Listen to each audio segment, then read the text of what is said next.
Hello guys, I'm Spicy Bill. Welcome back to another episode of Gunpla re-review. So today we'll be looking at the big boys. And these big boys aren't like lead suits or anything. These are just big boy grunt suits. I know there are bigger, chunkier suits in the Universal Century like the O, like the Kshatriya, and all that other big, gigantic goodness. But most of them are lead suits. It's very rare that we get something this chunky as a grunt suit, but we do actually get some really big chunky guys. For example, this Gustav car right here. A lot of people think this thing is too big. Well, if you're into Xeon mobile suits, a lot of the Xeon stuff are just gigantic, ridiculous. For example, the Zaku 3, I don't know why they have to upscale it like that. It's a tremendous waste of resources. But you know what? I figure, since most of these are made by Anaheim Electronics, they're just trying to squeeze as much money out of the Xeon as they can, or the Federation.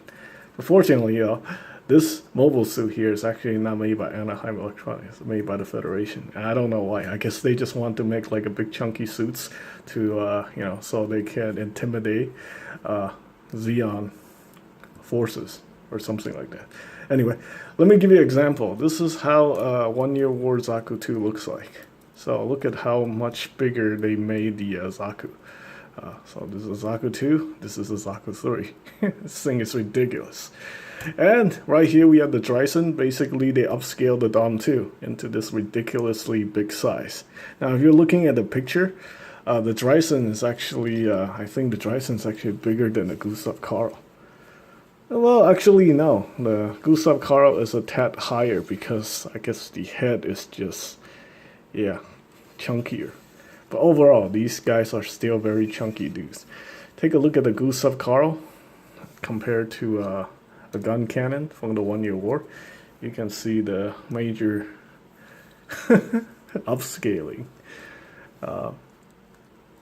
It's pretty disturbing. But the Gustav Karl got his ass handed to it by DJ, which is also very sad if you watch Gundam Narrative. Also very disappointing. I think it's just gonna be like a joke. Every time the Gustav Karl appears, it's just gonna get wrecked. Because, this guy is just, I don't know. I don't know why it deserves to be made fun of, but now, like, I've seen a lot of, I think the Dryson always gets wrecked too. So maybe just like Sunrise has something against the big chunky mobile suits. Now, Zaku 3 is actually it's actually a pretty effective suit.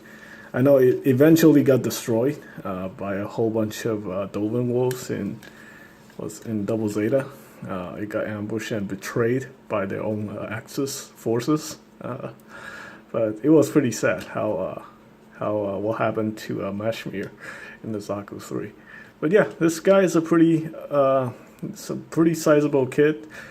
Even though 90% of the Zaku 3 is pretty much just a hollow kit, I think it still commands a pretty high price, even in 2019, just because it's rare and it's not usually reprinted. This is actually number 3 in the HGUC line. This thing came out in 1999.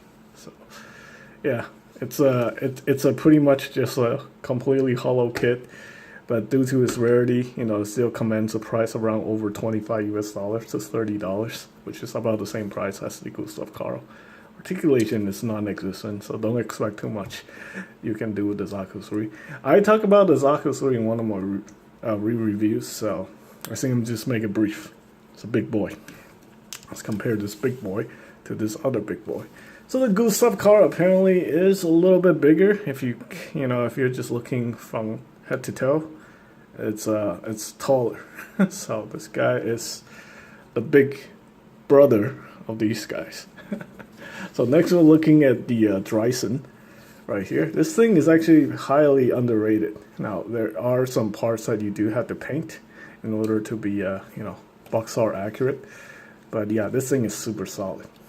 It's super solid and super nice. It's got some really nice gimmicks. like the guns in the forearms. You got these effect parts.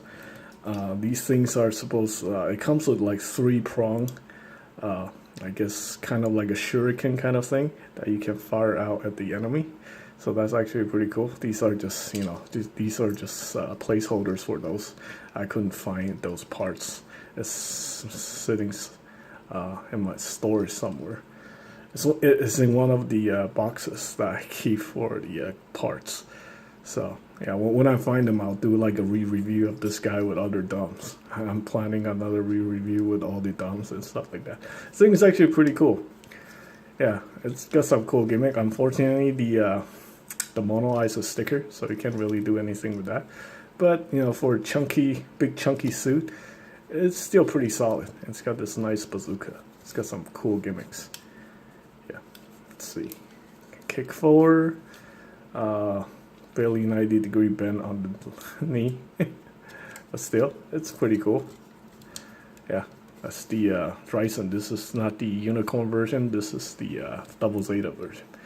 So there we go. That's the Dryson. And the Gustav Karl don't need any introduction. I just recently reviewed this guy. Now, I do want to add a few things to this review. A lot of people were complaining about, how this whole top section on the Gustav Karl like to come off. So I'm just going to give you guys a pro tip on how to remedy that solution. So when you're building the kit, basically what you want to do is you want to put the chest section on last. You want to build the waist section, and then you want to build the mid section right there. You take the mid section and you push it down. You know what, let me just disassemble this guy real quick and show you guys how exactly that works. So you have this peg right here, right? Basically, if you build it, if you put this peg into this upper torso section, this is actually going to push this peg down, and that's going to make it kind of a loose connection.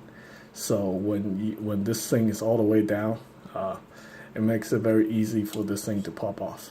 So basically what you want to do when you're building this kit, you want to avoid that problem by doing this. So look, when the peg is down, it makes it very difficult for it to hold a solid connection. So basically when you're building the kit, you want to have this part go in right here like that, and then you want to pull the peg up just a little bit like that. And then once this peg is higher, it does make a better connection to the upper torso like that. And with that more secure connection, the Gustav Karl is not going to fall apart. That's just how it is. Yeah, I saw Zaku Ariel's review, and he's having some major issues with the Gustav Karl, especially with the top section falling off. I had the same problem when I first built it, and then I realized, oh, there's a very easy solution to fix that. So there we go. These are the big boys of the high-grade Universal Sentry line. Let me know which one you like. My money is on the Dryson because, I'm just biased towards the... but I really do like that Gustav Karl. Anyway, with that being said, that's pretty much it for this review. Stay tuned for more re-reviews. Thanks for watching.